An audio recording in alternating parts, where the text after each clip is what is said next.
No. You gotta. I don't want to, no. No, you say it. Fine, Nintendo was right and YUZU should have been banned.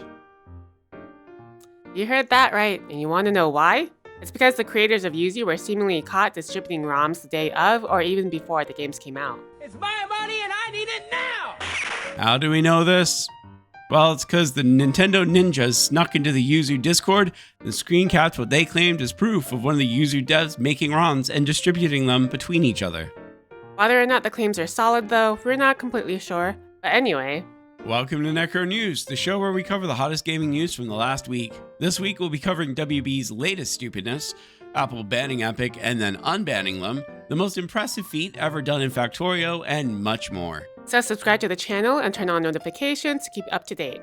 Oh, and there are also like 5 or 6 other versions of YUZU now, and a Citra clone, so you guys are good. Emulation is not going anywhere. For anyone who's been living under a rock for the past week, Warner Bros. Announced on Wednesday that they'll be shutting down Rooster Teeth, the production company behind popular series like Ruby and Red vs. Blue for you boomers out there. Is Red vs. Blue even still going? Apparently, because it's on its last season.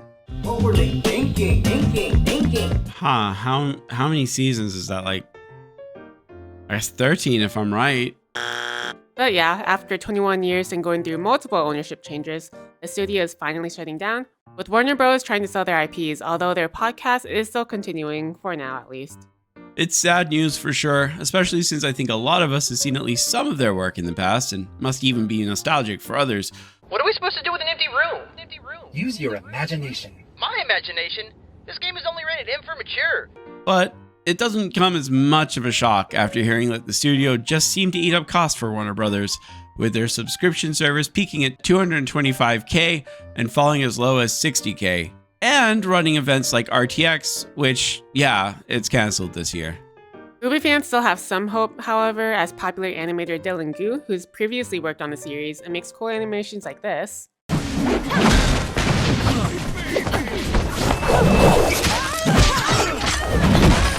wants to make an offer to acquire it from Warner Bros. But guess what? That's not all they're doing.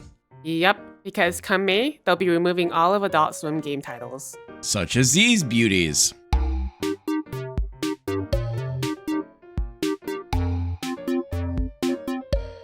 Oh god, robot unicorn attack! Unfortunately, there doesn't seem to be an official reason for the sudden drop, though an interview with Owen Deary, the creator of Small Radio's Big Televisions, did note that there didn't seem to be anyone who helped publish any of the games left at the company, and that there were internal business changes within WB. You think this has anything to do with them wanting to do more live service stuff? Maybe, probably, yeah. You know, because that works so well for Suicide Squad. At least they seem to be giving the Hogwarts team more money, because they said in this tweet that they'll be giving the game additional updates and features for its anniversary, and the sequel will be a live service game. So that's something to look forward to. I'm just focusing on the now. Back in 2005, a AA game called Area 51 came out, and it was mostly unnoticed, only really getting any attention as being a demo packaged with Mortal Kombat Deception, which is really weird because Marilyn Manson and David Duchovny, man, the dude from X-Files, were cast in the game. Well, the game did end up gathering its own cult following.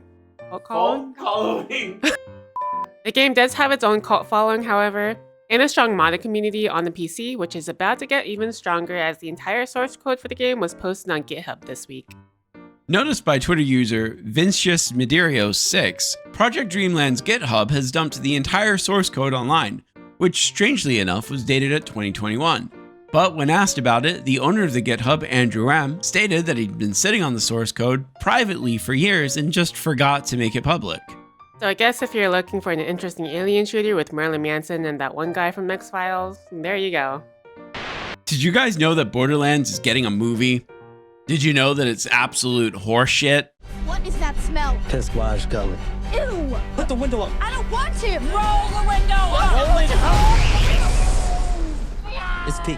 It's pee. Why do you think it's called piss wash? That has nothing to do with this current story, we just wanted to share the suffering. But anyway, last month, Borderlands developer Gearbox Entertainment decided to sell the company out from underneath their current owner, Embracer Group.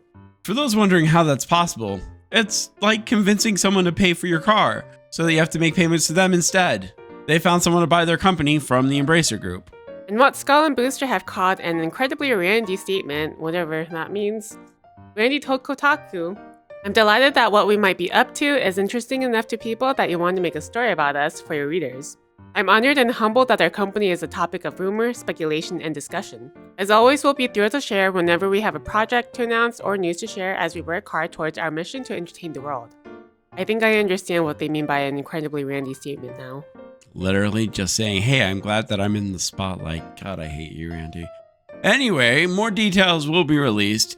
In other related Embracer news, Saber Interactive, the team behind the abysmal KOTOR remake and the upcoming Space Marine 2 games, have bought their freedom from their master for $500 million and will now become a private company.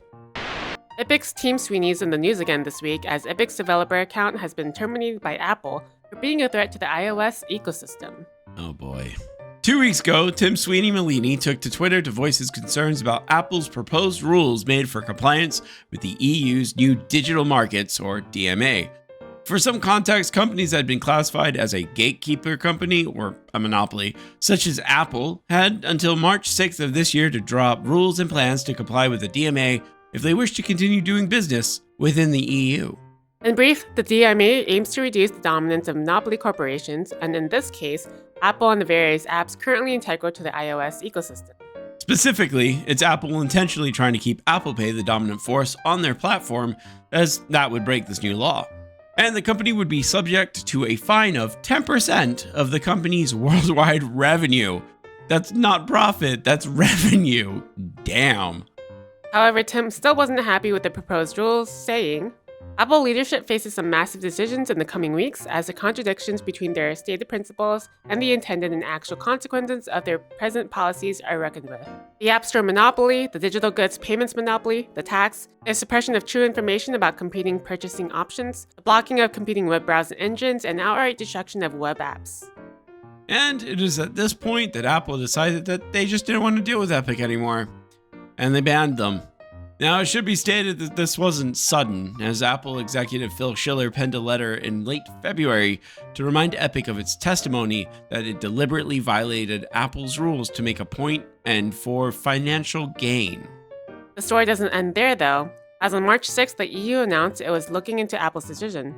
Tim also took a moment to thank people who spoke up and posted this tweet that gave our editor an aneurysm. The only person who has a bigger ego than Tim is Cliffy B. Anyway, on Friday, all of that posturing for Apple meant nothing, as they have backed down upon the threat of the EU investigating them. So it seems like the new law actually has some strong legal teeth. Good. Good, because Apple deserves it. Because I don't know if you guys know this, but anyone who's buying Apple's new VR headset is finding that they're getting split glass right down the middle. We're talking millions of units. Fuck Apple. We stand Samsung in this house. It's a safe bet that you've heard of Factorio. In fact, it's a safer bet to say you're lying if you haven't heard of Factorio. The game's about starting a small baby factory and growing that to biblical proportions to accomplish your objective of leaving the planet on a big-ass rocket ship. It's a simple concept, but very addicting, and it's basically crack. Usually a player needs what Booster says, 35 science per minute to beat the game. But for some people, like the crack addicts who are part of Project Eternity Cluster, that's just not enough. Instead, they aim to generate 1 million science per minute. Unfortunately, even though Factorio is a very well-made game, it does have its limits. When a player reaches the limits of the game, science simply cannot be made anymore, as the game can't handle any more calculations.